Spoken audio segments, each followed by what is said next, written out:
Hari ini kita akan melanjutkan firman bulan ini tentang apa? Tentang worship. Katakan worship. Bulan ini kita berbicara tentang penyembahan, tentang worship. Dan sebelum kita masuk ke dalam firman, aku kepingin kita untuk, boleh dibuka ayat hafalannya? Kita baca sama-sama ya. Aku harap kalian udah mulai ingat, ini sudah minggu keempat. Iya betul, minggu keempat. Kita baca sama-sama ya.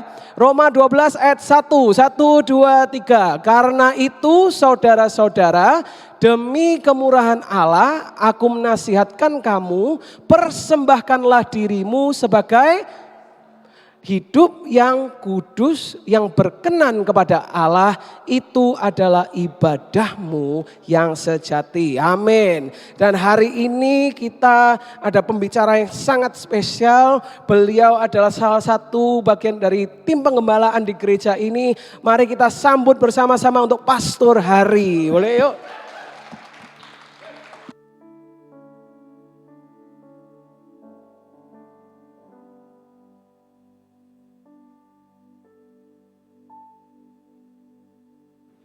Saya nggak akan lama ngomong, paling 45 menit gitu atau sampai 1 jam. Saya merasa terhormat bisa bicara di anak-anak, di orang-orang for, karena kalian adalah tonggaknya gereja ini. Dan yang lebih luar biasa, kalian orang-orang yang mengasihi Tuhan. Yang ada di sini ya, saya nggak ngomong yang nggak datang. Yang datang di tempat ini adalah orang-orang yang mengasihi Tuhan. Kenapa? Nanti kalian akan tahu. Jadi gini, pernahkah kita berpikir apa sih sebenarnya Kristen itu? Pernah nggak kita mikir, apa sih sebenarnya Kristen itu? Nah, saya kasih tahu ya, menurut sejarah. Ini kan banyak yang senang sejarah nih. Kristen itu bukan agama. Katakan bukan agama. Kenapa? Karena Kristen itu tidak pernah diperkenalkan oleh Tuhan Yesus sebagai sebuah agama. Kristen itu adalah sebuah olok-olokan awalnya. Olok-olokan kepada orang di daerah Antioquia, itu ada di Kisah Para Rasul 11 ayat 26, nanti kalian bisa buka. Olok-olokan karena ada sebagian orang di daerah Antioquia itu, mereka mempraktekkan hidup yang sama persis seperti Kristus. Kristus itu Yesus Kristus. Makanya bahasa aslinya itu Kristen itu Kristianos. Artinya adalah orang-orang yang mengikuti jalannya Yesus. Gitu. Jadi orang-orang yang sepintas itu mirip dengan Yesus lah, kira-kira seperti itu. Itu kata Kristen. Jadi sebenarnya perlu diketahui kekristenan itu awalnya hanya olok-olokan, bukan sebuah agama. Nah, artinya kekristenan itu sendiri sebenarnya tidak boleh tersistem. Nggak boleh. Yesus itu datang untuk semua orang. Sama seperti apa yang kata Rasul Yohanes, lihatlah anak domba Allah yang mengangkut dosa seluruh isi dunia ini. Enggak peduli di agamanya apa. Tetapi penebusan dosa yang dilakukan oleh Tuhan Yesus di Bukit Golgota hanya, sekali lagi ya saya tegaskan, hanya efektif bagi orang yang meresponi panggilan Tuhan. Nah, salah satunya adalah kalian di tempat ini. Kenapa seperti itu? Gini, orang yang meresponi panggilan Tuhan itu di Alkitab kita diistilahkan dengan orang-orang yang terpilih. Katakan orang-orang yang terpilih. Jadi orang terpilih itu bukan berarti Tuhan Allah Bapa itu milih orang seperti cap cip cup bunga kuncup. Cap cip cup bunga kuncup gitu. Enggak. Yang dicip itu nanti masuk sorga, yang dicup itu masuk neraka, enggak gitu. Itu salah. Jadi penebusan yang Tuhan lakukan untuk seluruh manusia, tetapi respon itu penting. Katakan respon. Nah, respon itu penting. Nah, mengapa? Orang yang dipilih inilah, orang-orang yang terpilih inilah yang nantinya akan memerintah bersama dengan Tuhan Yesus.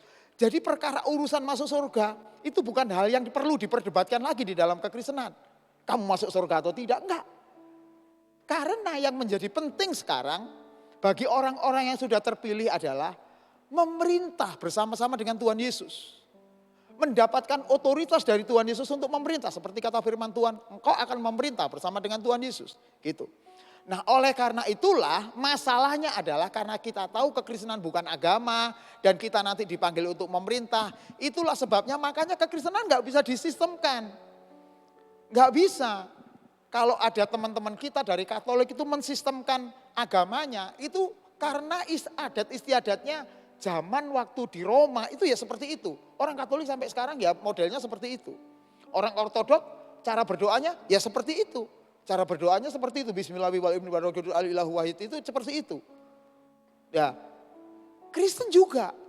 Kristen ini masalahnya adalah karena ini adalah agama yang sebenarnya tidak ada ritualnya. Maka sebenarnya yang harus muncul di dalam kehidupan pengikut Kristus adalah bagaimana caranya hidup saya itu seperti Tuhan Yesus Kristus. Itu aja sebenarnya. Jadi kalau kita di sini sekarang belajar tentang worship. Saya senang sekali Pastor Joshua tadi ngambil di Roma 12. Bisa kita buka lagi enggak? Bisa minta tolong. Nanti saya mau tunjukkan ini, keren banget nih. Nih, saya tunjukkan nih ya, keren. Nih, ibadahmu yang sejati. Apa ibadahmu yang sejati itu? Persembahkan dirimu sebagai persembahan yang hidup, yang kudus, yang berkenan kepada Allah. Itu ibadahmu yang sejati. Coba perhatikan baik-baik kata ini. Artinya ibadah itu bukan yang kita lakukan sekarang. No. Totally wrong. Kalau ibadah itu kalian pikir hanya datang 1 minggu, kemudian nyanyi-nyanyi buat Tuhan, itu salah. Loh, saya ngomong kayak gini nih karena apalagi karena saya pastor harusnya berbahaya dong. Enggak, saya ngomong kebenaran. Jadi ibadah yang sejati itu adalah, perhatikan baik-baik, saya ulangi ya. Mempersembahkan diri kita. Persembahan diri kita sebagai persembahan yang kudus. Pertanyaannya adalah, kalian ketika datang sama Tuhan hari ini, sekarang ini, kudus gak hidupmu? I don't know. Yang tahu antara kalian dengan Tuhan. Jadi ketika kalian mau datang di tempat ini, di ibadah ini. Kalian datang sorak-sore memuji Tuhan dan lain-lain. Tapi kalian tidak mempersembahkan diri sebagai persembahan yang kudus. Don't say. Jangan pernah berkata, don't even say bahwa kalian melakukan ibadah. Yang ngomong bukan saya. Yang ngomong Alkitab. Saya nggak boleh ngurangi dan nambahi Alkitab. Apalagi bukan hanya kudus. Yang susah itu yang ini nih. Berkenan kepada Allah. Apa sih artinya berkenan kepada Allah? Berkenan kepada Allah itu Tuhan jatuh hati kepada kita. Oh iya, aku senang sama anak ini. Aku suka sama anak ini. Ada di situ yang berkenan kepada Allah itu yang melayani Tuhan? Gak ada. Berkenan kepada Allah, urusannya hati. Jadi maaf, saya mau ngomong keras sama orang-orang yang melayani Tuhan. Belum tentu kalian melayani, belum tentu kalian memimpin pujian. Berkenan pada Allah, iya. Ya, berkenan kepada Allah itu masalah hati. Jadi artinya kalian yang datang di tempat ini belum tentu, walaupun kalian gak melayani. Tapi hatimu diperkenan oleh Allah, itu ibadah. The problem is, gimana caranya kita berkenan kepada Allah? Itu kan? Gimana sih caranya kita berkenan kepada Allah supaya hidup kita memiliki hidup ibadah yang sejati. Kenapa Kak ibadah yang sejati? Sorry Kak, saya kebiasaan ngomong di anak-anak youth yang lain. Kenapa pastor orang harus punya ibadah yang sejati? Dengarkan baik-baik. Ibadah yang sejati itu adalah penyembahan yang sejati kita kepada Tuhan. Karena teman-teman di tempat ini kalian sudah pernah belajar tentang worship. Ada yang tahu enggak? Worship itu dari bahasa Yunani apa? Ada yang tahu enggak? Worship. Ada satu yang tahu? Good. Thank you Pastor. Proskuneo, ucapan sama-sama proskuneo. Kata proskuneo itu kalau diterjemahkan dalam bahasa Indonesia biasa, bacanya penyembahan, worship. Tapi dengar baik-baik. Kata proskuneo nggak bisa diterjemahkan dengan sesederhana itu. Enggak. Itu cuman orang menerjemahkan biasa. Kata proskuneo arti sebenarnya adalah memberi nilai tinggi kepada Tuhan. Sekali lagi, proskuneo artinya memberi nilai tinggi kepada Tuhan. So, if you worship in here only in the tongue dalam bahasa roh, mau angkat tangan, mau jongkir walik, mau golong gemek. You know what is the meaning of golong gemek? Ya, selama kita belum memberi nilai tinggi kepada Tuhan, itu bukan penyembahan. Bagi Tuhan, penyembahan yang benar adalah orang yang berkenan di hati Tuhan. Jadi kesimpulannya adalah, gimana caranya Pak memberi nilai tinggi pada Tuhan? Gimana caranya pastor, aku bisa memberi nilai tinggi kepada Tuhan? Memberi nilai tinggi kepada Tuhan itu tidak cukup kita lakukan di tempat ini saja. Di sini ini hanya miniatur penyembahan kita kepada Tuhan. Penyembahan kalian yang benar, penyembahan kalian yang terbesar di dalam hidup adalah setelah pulang dari tempat ini, pergi ke rumah, pulang ke rumah, ke tempat masing-masing kalian kumpul dengan saudara-saudaramu hari Senin, Selasa, Rabu, Kamis, Jumat, Sabtu. Itu adalah penyembahanmu. Mengapa demikian? Ya, ibadah yang sejati memberi persembahan kepada Tuhan. Kudus, berkenan kepada Allah. Ini tiap hari. Jadi kita tidak bisa hanya hari Minggu datang kepada Tuhan. Kau ku sembah. Oh, hebat itu udah di situ dia. Kau ku sembah. Kau ku sembah. Oh Tuhan, lantas kita berkata, saya sudah menyembah Tuhan. Gak mungkin. Karena penyembahan kita bukan hanya pada saat di tempat ini, tapi seluruh hidup kita.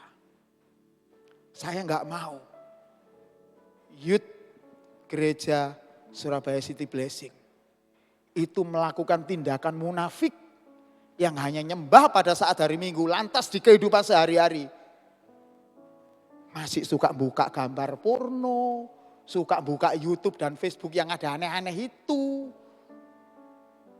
Kemudian omongan kita jadi omongan kotor, you know. Omongan kotor itu orang bilang itu omongan keakraban. Akrab Pak, di Surabaya kan ada tuh omongan yang mesuh itu. Hah gitu, jebret gitu ya, saya enggak bisa ngomong, kan ini khotbah. Itu. Ada yang ngomong, loh itu bahasa keakraban. Hah? Bahasa keakraban? Baiklah kalau memang bahasa keakraban. Mari kita akrab dengan Tuhan. Coba kalian doa sambil ngomong itu bahasa itu. Kalau itu bahasa keakraban, ayo. Tuhan Yesus yang Maha Kasih, jebret gitu. Ayo. Itu bukan bahasa keakraban. Itu nilai diri kita. Nilai diri kita yang kita ngomong ketika ketemu sama teman, ngomong seenaknya aja sendiri. Dengar baik-baik. Orang yang seperti itu hidupnya gak akan pernah diperkenan oleh Tuhan. Even dia Kristen, even dia pakai kalung salib kayak saya. Even dia sekolah teologi, even dia sudah S1, S2, S3, S4, S24 sekarang ini. Samsung. Gitu. Gak ada gunanya. Sama Tuhan dianggap orang yang munafik. Yang ketika ketemu sama Tuhan, haleluya. Glory, haleluya. Itu bahasanya sampai gemeter gitu. Kau ku sembah. Nyanyinya sampai kayak gitu. Itu kan. Kau ku sembah. Orangnya 5.000 orang yang nyanyi. Udah dahsyat ya. Woi, satu gedung nyanyi. Kau ku sampai merinding aku mendengarnya. Itu bukan penyembahan. Itu hanya sebagian kecil dari cara kita untuk menyanyi buat Tuhan. Bukan itu yang dicari Tuhan. Yang dicari Tuhan itu seluruh hidupmu. Maka harus pertama kali dilakukan pertobatan dalam hidup kita. Kalau kita itu melakukan sesuatu yang tidak berkenan di hati Tuhan, kalian datang sama Tuhan bertobat. Jangan sudah tahu dosa, bertobatnya cuma hari Minggu. Coba bunyikan organ. Organ. Berita Injil hari ini. Biarlah dosamu yang merah seperti kirmisi bisa menjadi putih seperti salju, dan dosamu yang hitam seperti kain kesumba bisa putih seperti bulu domba. Amin. Amin. Amin. amin. Mulai, ulang, yes. Dosaku sudah dihapuskan oleh Tuhan. Senin mabuk lagi, judi lagi, pinjol lagi, misuh lagi. Hari Minggu datang lagi ke gereja. Berita ibadah hari ini. Biarlah dosamu yang merah seperti kirmisi bisa putih seperti salju. Biarlah dosamu yang hitam seperti kain kesumba bisa putih seperti bulu domba. Amin. Amin. Amin. Mulih maneh. Mabuk maneh. Judi maneh. Joget-joget TikTok lagi gitu. Coba bayangkan. Sekarang ini orang lebih luar biasa ketika ketemu sama TikTok. Jogetnya luar biasa tuh. Daripada datang sama Tuhan, nyanyi, ojo joget. Dikongkon angkat tangan ayah rasa-rasen. Naiknya setengah tiang. Orang seperti ini gak berkenan di hati Tuhan. Kenapa sih kita harus berkenan di hati Tuhan? Dan bagaimana cara menyembah? Ya, kita buka dulu Yohanes 4 ayat 24. Langsung 23 dulu, 23, 24 ya. Tetapi saatnya akan datang dan sudah tiba sekarang. Apa? Sudah tiba sekarang ya. Bukan belum, bukan saatnya. Sudah tiba sekarang bahwa penyembah-penyembah benar akan menyembah Bapa dalam apa? Roh dan kebenaran. Sebab Bapa menghendaki penyembah yang demikian. 24. Allah itu roh dan barang siapa menyembah dia harus menyembahnya dalam roh dan kebenaran. Apa artinya? Saya mau kasih tahu. Ayat ini jangan dipotong-potong ya. Di sini tidak ada kata bahasa roh. Jadi ketika ayat ini tulisannya barang siapa menyembah Allah di dalam roh, bukan menyembah Allah dalam bahasa roh, jangan ditambahi. Kalau nambahi, Alkitab sudah menulis loh, akan ditambahi malapetaka kalau orang suka-suka nambahi itu. Barang siapa menyembah Tuhan, dia harus menyembahnya dalam roh dan kebenaran, dalam roh. Sehingga kita nanti kita akan kuliti apa itu artinya menyembah dalam roh. Nah, bagian pertama yang kalian harus tahu, dikatakan di sini Allah itu roh. Allah bukan benda fisik. Allah penyembahannya tidak perlu sesuatu yang kelihatan. Hanya kelihatan hari Minggu. Enggak. Allah penyembahannya itu dari masing-masing, dari diri kalian. Nanti di dalam kekristenan melbu surga itu bukan kayak orang yang enggak percaya Tuhan Yesus. Surga nunut neraka katut. Apa itu surga nunut neraka katut? Pastor Joshua ngerti enggak? Surga nunut neraka katut. Jessica?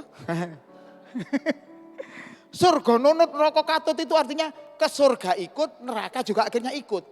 Kekristenan enggak kayak gitu. Kekristenan itu sangat personal. Walaupun ada suami istri di tempat ini, ada Vega, ada Wiwi di sini. Tuhan itu datangnya personal. Masing-masing dari antara kalian. Oleh karena itulah masing-masing orang harus datang kepada Tuhan yang adalah roh itu. Bukan dengan fisik. Gimana caranya datang kepada Tuhan dalam roh? Dengarkan baik-baik. Rohmu dulu yang harus beres dulu. Ini bicara masalah spirit, roh. Roh itu spirit ya, bahasanya pneuma. Pneuma itu diterjemahkan dalam bahasa Inggris itu spirit, Holy Spirit. Spirit itu bicara juga selain bicara roh yang ada di dalam diri kita, itu bicara sesuatu yang ada di dalam diri kalian yang menggerakkan seluruh hidupmu. Itu roh. Makanya cara Tuhan melihat orang berdoa dalam roh bukan lihat bahasa rohnya. Emang kalau bahasa rohnya kurabaraba itu lebih hebat daripada bahasa roh kere-kere. Gak ada. Tuhan gak lihat bahasa rohnya itu. Tuhan melihat rohmu personal. Personal.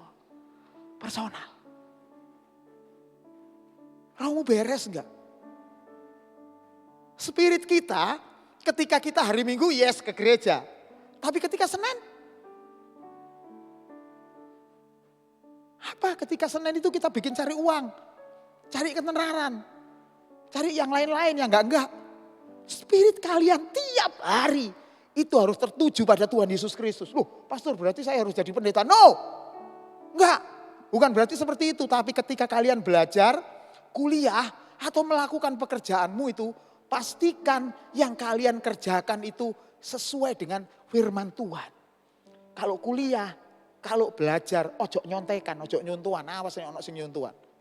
Terus kemudian hari Minggu, mimpin pujian nang kene. Ya elah ya Robi, ya Allah ya Robi, dikowo gak dirabi, itu. Jadi ketika kalian melakukan kegiatan tiap hari, ketika kalian sendirian, ketika kalian berada di kamarmu sendirian, jangan pernah katakan kalian sendirian ada di tempat itu. Rohmu sedang bersama-sama dengan Roh Kudus, rohnya Tuhan. Masalahnya kebanyakan orang nggak tahu kayak gini nih. Dipikir Tuhan hanya ada di gereja. Saya kasih tahu ya, ini ada anak-anak sekolah teologi. Di sekolah teologi dimanapun, rata-rata pasti ada ruangan yang penuh hantu, yang ada hantunya. Termasuk kampus saya. Kok iso? Ya, dan juga di gereja-gereja itu ada juga tempat-tempat yang ada hantunya. Loh kok iso? Iso. Karena Tuhan tidak bertahta di ruangan. Tuhan bertahta di hatimu masing-masing. Itu namanya menyembah dalam roh. Dan dikatakan di sini kebenaran. Kebenaran itu digunakan bahasanya adalah aletheia. Aletheia itu artinya kebenaran yang kalian pelajari dari firman Tuhan. So, hidupmu setiap hari pastikan berangkat dari kebenaran firman Tuhan yang berdaulat. Ku terhubung denganmu, selalu melekat di hatimu. Lagu ini gak berhenti sampai di sini. Firmanmu itulah dasar hidupku apa? Yang berdaulat. Nyanyi bukan hanya nyanyi ya. Coba lihat lagu ini, lagu itu menyatakan terhubung dengan Tuhan, koneksi dengan Tuhan itu bukan cuma bicara kita nyembah Tuhan sampai nangis-nangis, sampai getar-getar. Tapi dasarnya firman Tuhan. Firman Tuhan yang apa? Yang berdaulat atas hidup kalian. Berdaulat men. Berdaulat itu artinya bukan diri kita yang berdaulat. Banyak orang datang kepada Tuhan, menyembah kepada Tuhan, ono botoe, ono sing gak duwe, ono sing duwe masalah berat, ono sing ate pedot itu apa ya, ate foto sampai pacare. Dan kemudian dia minta kalau dia melakukan penyembahan, dia minta Tuhan supaya ya kalau enggak memulihkan dirinya golekno pacar nyar, terus mari ngono memberkati dia di rekening-rekeningnya ditambah. Ngono iku. Apa bedane Tuhan Yesus sampai jin ibrit? Saudara tahu jin ibrit? Atau mbah itu loh, mbah Gunung Kawi itu apa bedane? Kalau mau dapat cepat, kalau mau dapat jodoh, ojo golek nang ngone gereja, doa sama Tuhan, golek ngone Gunung Kawi lebih cepat. Bener. Saya udah 3 kali ke Gunung Kawi. Ada di sini yang pernah ke Gunung Kawi seperti saya. Ngapain pastor ke Gunung Kawi? Golek pesugihan. Enggak. Saya mau lihat di sana itu pengen roh kayak apa. Kapan-kapan kita tur ke sana. Tapi harus sama saya, ojo budak dewe. Engko mari ngono rebutan pisan rebutan gua Mia. So, jadi harus menyembahnya di dalam kebenaran. Kita enggak bisa hari Senin, hari Selasa, meso-meso ngomongin orang, bohongin ini apa papa mama. Kemudian nyuri duitnya papa mama, hari Minggu terus kemudian haleluya, haleluya, haleluya.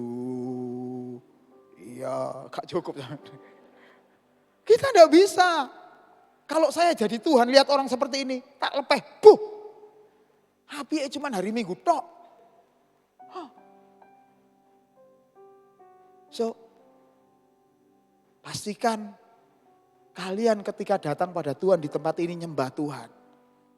Itu berasal dari hidupmu yang menyembah Tuhan di dalam roh dan kebenaran. Pastikan. Jangan pernah datang sama Tuhan. Si dedel duel hidupnya. Kemudian penyembahan, kalau perlu masih dilayani lebih dulu, enggak apa-apa. Doa dulu sungguh-sungguh. Kenapa harus seperti ini sih, Pastor? Kenapa sih harus jadi seribet itu? Ini enggak ribet. Kejadian 1 ayat 26 sampai 27. Ayat terakhir. Ayat yang paling disukai adalah ayat terakhir. Ya. Kejadian 1, karena tadi kok enggak muncul-muncul. Halo, multimedia. Kejadian 1 ayat 26 dan 27. Hop, kok ganti. Tolong. Belum ya? Oke, kalau belum, ini sudah. Oke ya.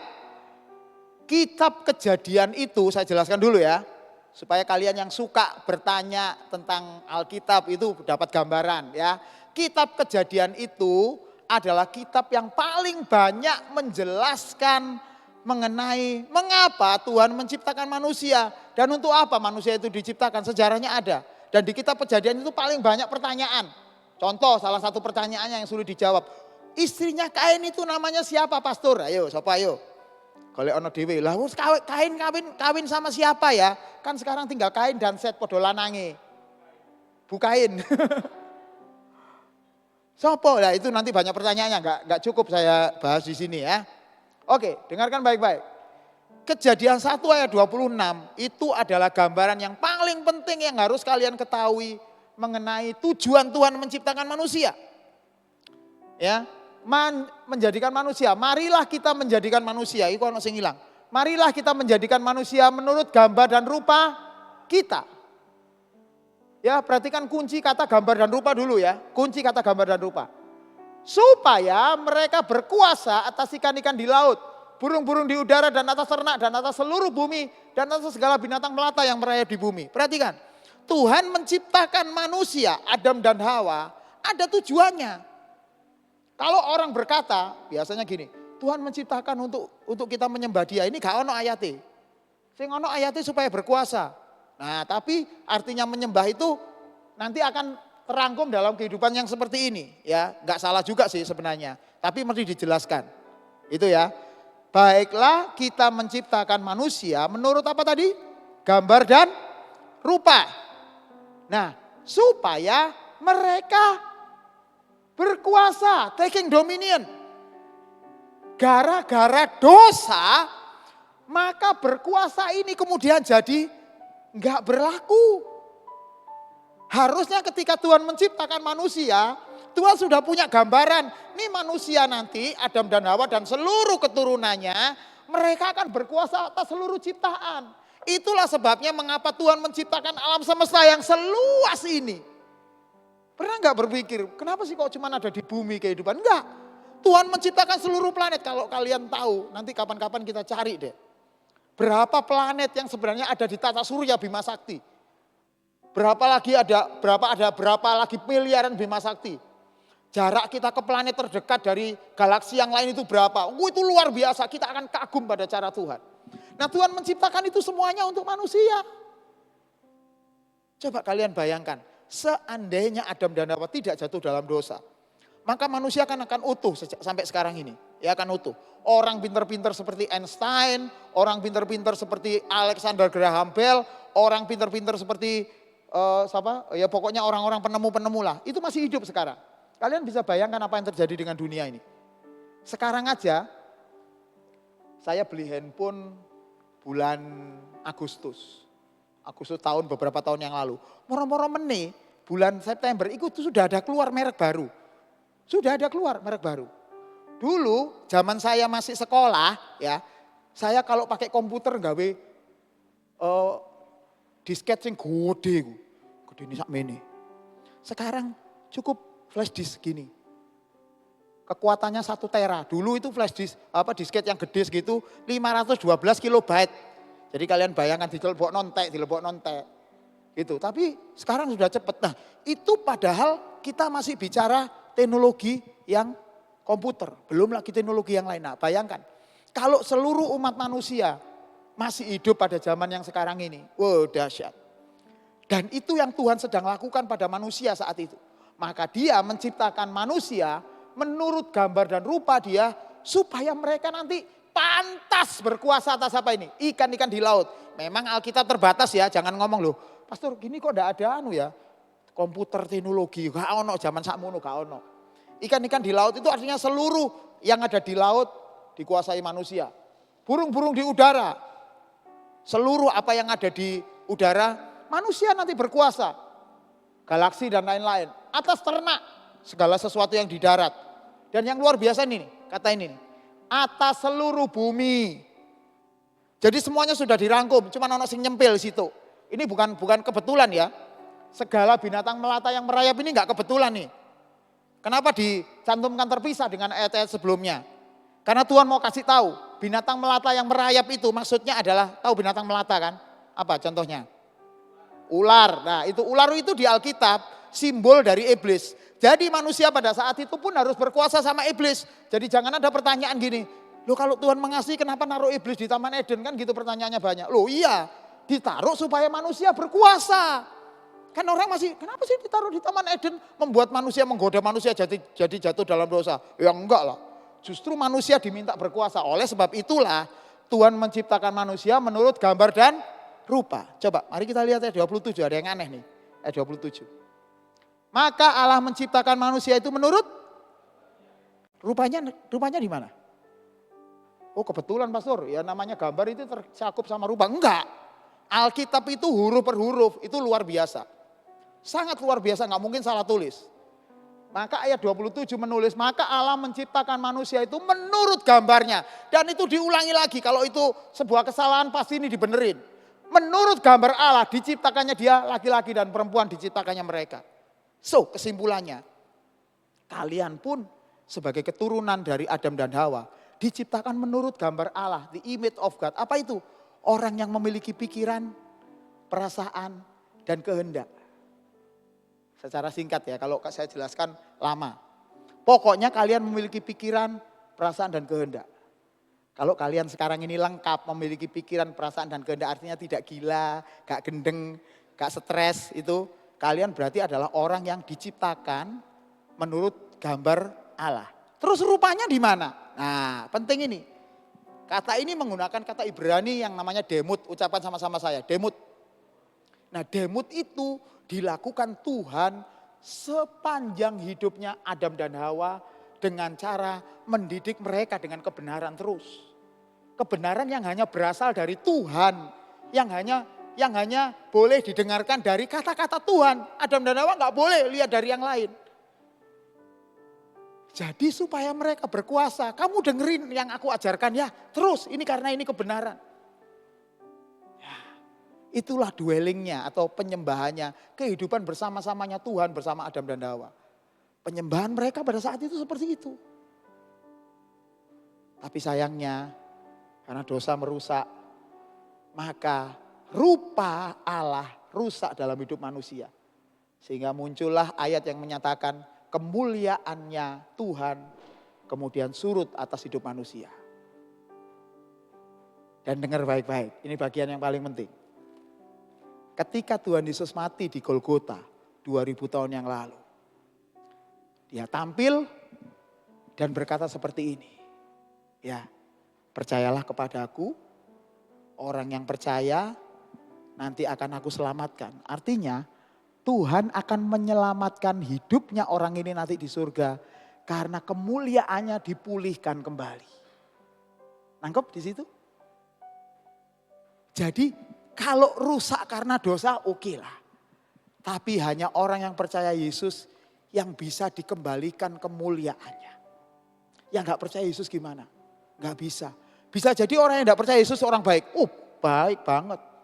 Engkong kita, emak kita yang gak percaya Yesus bisa jadi orang baik, bisa. Tapi standarnya bukan standar kemuliaan Tuhan. Terus siapa dong yang bisa terima kemuliaan Tuhan? Kalian. Orang-orang yang dipilih, yang duduk di tempat ini. Oleh karena itulah Tuhan punya kepentingan untuk mengubah manusia lama kalian menjadi manusia baru dengan cara apa? Dengan cara ngerubah rohnya. Diberikan Roh Kudus, dimeteraikan supaya inilah yang merubah hidupmu. Baru kemudian kita bisa ngomong. G. Ku tahu hidupku adalah penyembahan. Kau ciptakanku dalam kemuliaan-Mu. Baru ngerti kan? Ku tahu hidupku apa? Berharga di mata-Mu. Teruskan, katakan. Segenap hidupku Tunggu dulu, jangan keburu-buru nyanyi ini. Kalau kalian belum siap untuk memberikan seluruh hidupmu buat Tuhan sebagai persembahan yang kudus, hidup, dan berkenan kepada Allah. Sekali lagi, Tuhan gak butuh duit kita. Tuhan gak butuh kemampuan kita. Enggak. Tuhan butuh hidupmu yang nyembah Tuhan dengan benar. Karena dengan hidupmu yang benar, kalian bisa melayani Tuhan, mimpin pujian, main musik, jadi asyir, pendoa, apapun. Dengan hati yang benar. Bukan dengan hati yang salah. Saya tidak sedang ngomong Tuhan gak perlu pemain musik. Enggak. Saya sedang ngomong pemain musik yang punya hati yang benar. Yang nyembah Tuhan di dalam roh dan kebenaran. Itu yang Tuhan cari. Ketika kalian mimpin pujian di tempat ini, itu adalah gaya hidupmu di rumah ketika kalian nyembah pada Tuhan. Ketika kalian jadi asyir di sana dengan senyum, bukan dengan senyum yang kalian buat-buat. Dengar baik-baik.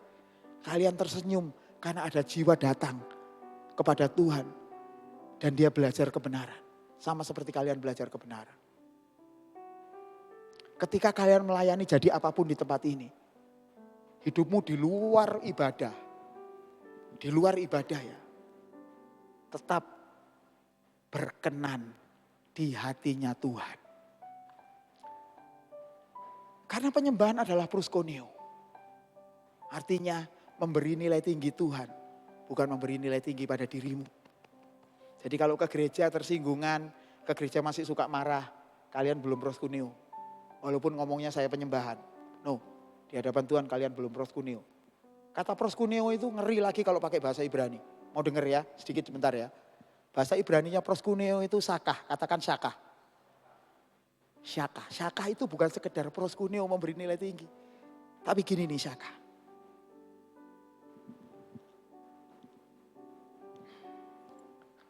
Naruh kepala kita di bawah, di antara lutut. Entah itu tadi berlutut seperti saya atau sambil tenggelam gini, sambil seperti itu ya, selonjoran itu syakah. Dan bukan hanya syakah melakukan tindakan itu, enggak. Tetapi memberi nilai tinggi kepada Tuhan. Kita di tempat yang serendah-rendahnya di hadapan Tuhan. Gak apa-apa. Karena itu yang berkenan di hati Tuhan. Terakhir ya, saya mau kasih tahu. Hidupmu semua di tempat ini orang-orang pilihan berharga bagi Tuhan. Jangan pernah sia-siakan kepercayaan Tuhan.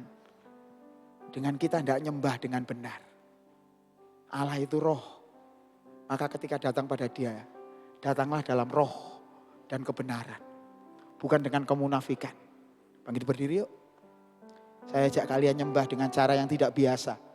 Dengan cara-cara yang baru, yang Tuhan gerakkan dalam hidup kalian masing-masing. Ku tahu hidupku adalah penyembahan. Kau ciptakanku dalam kemuliaan-Mu. One, six. Ku tahu hidupku berharga di mata-Mu. Segenap hidupku Sebentar ya. Bentar. Penyembahan itu harus dari spiritmu masing-masing. Hari ini saya ajak kalian no jaim. Kalau kalian sama Tuhan jaim, Tuhan gak akan bisa nolong orang jaim.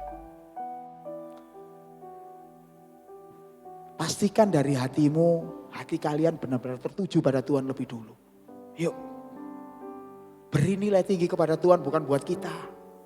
Kalau Tuhan menginginkan kalian untuk angkat tangan, lakukan buat Tuhan. Gak usah malu. Gak usah malu. Kalau nanti ada orang yang bilang, angkat tangan kayak apa aja. Ini orang gak ngerti penyembahan nih. Lakukan untuk Tuhan, bukan buat saya. Bukan buat mereka, bukan buat Pastor Joshua. Kalian lakukan untuk Tuhan sendiri. Sampai Tuhan merasa gini, ini loh anakku yang ku kasih kayak gini. Siap? Lakukan yuk. Ku tahu hidupku dari hati yuk. Adalah penyembahan. Kau ciptakan. Kalau Tuhan suruh angkat tangan, lakukan. Kalau Tuhan minta kalian untuk berlutut, lakukan. Kalau Tuhan lakukan untuk kalian angkat wajah, lakukan. Oh, ku tahu hidupku berharga di matamu. Oh, thank you Lord. Segenap hidupku sekali lagi, mulai angkat hatimu. Gak usah toleh kiri kanan, urusannya engkau sendiri dengan Tuhan. Ku tahu hidupku adalah penyembahan. Kau ciptakanku dalam kemuliaan-Mu. Sampai kita bisa dengar suara kita sendiri, katakan. Ku tahu hidupku berharga di mata-Mu. Segenap hidupku bersama. Breakthrough.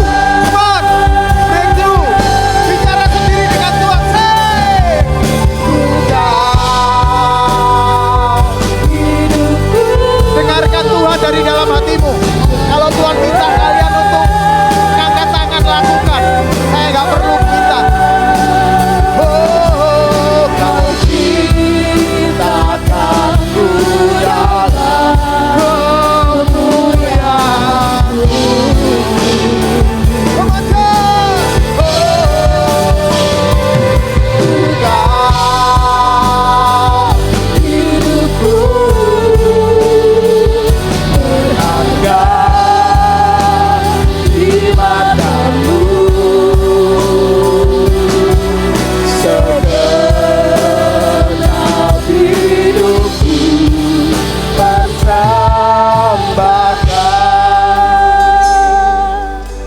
Musiknya dari hatimu sendiri ya. Ku tahu. Yes. Sampai Tuhan bisa mendengar suaramu sendiri. Yuk, nyembah yuk. Kasih nilai tinggi pada Tuhan, bukan diri kita. Mohon. Dalam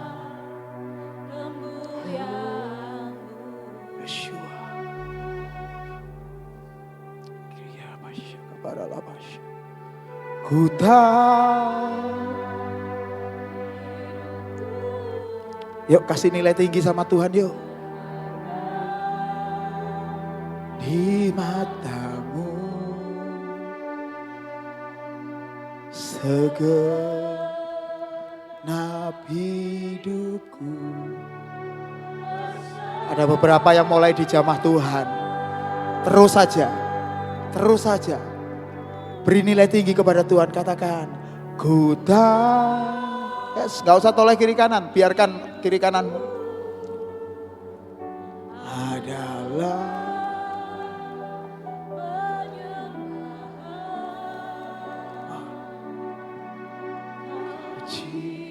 indah sekali buat Tuhan. Beberapa orang merasakan keindahannya Tuhan. Muliaanmu. Yes. Sampai ada yang tersenyum di hadirat Tuhan. Lakukan terus. Kita nggak terbatas waktu yuk. Kita hidupku berharga. Orang-orang yang berharga di mata Tuhan pasti mau memberi yang terbaik buat Tuhan. Nah, segenap hidup kami Tuhan persembahkan. Mulai dari bait pertama yuk katakan. Pujian dan syukur. Jangan pernah bawa pujian kepada Tuhan tanpa ucapan syukur yang benar. Ku bawa yes, come on, rendah hati yuk. Rendah hati. Dengan rendah hati ku persembahkan. Sampai kita sendiri bisa memaknai lagu ini dengan benar. Sadar bila ku ada hanya karena anugerah, bukan karena kekuatan. Come on, angkat hati kita kepada Tuhan. Lakukan sesuatu yang tidak biasa. Oh, ku tahu hidupku adalah penyembahan kami Tuhan, hidup kami Tuhan. Oh, kau ciptakanku dalam kemuliaan. Ada banyak orang yang digerakkan Tuhan luar biasa. Hidupku berharga di matamu Tuhan. Hidupku berharga di matamu.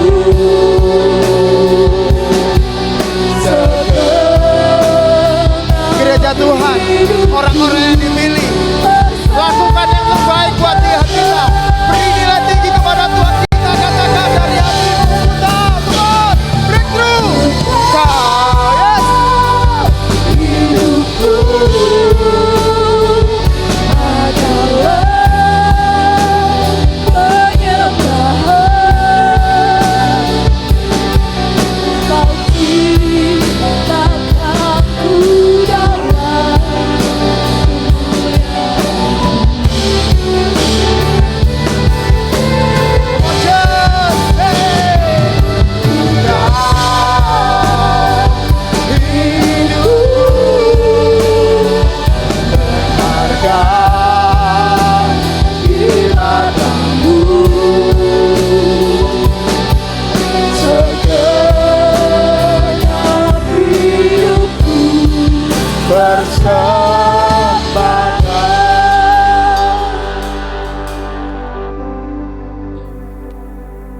dalam seperti Tuhan ada di depan kalian, sekarang bilang sama Tuhan melalui lagu ini. Setiap pribadi ya, setiap pribadi.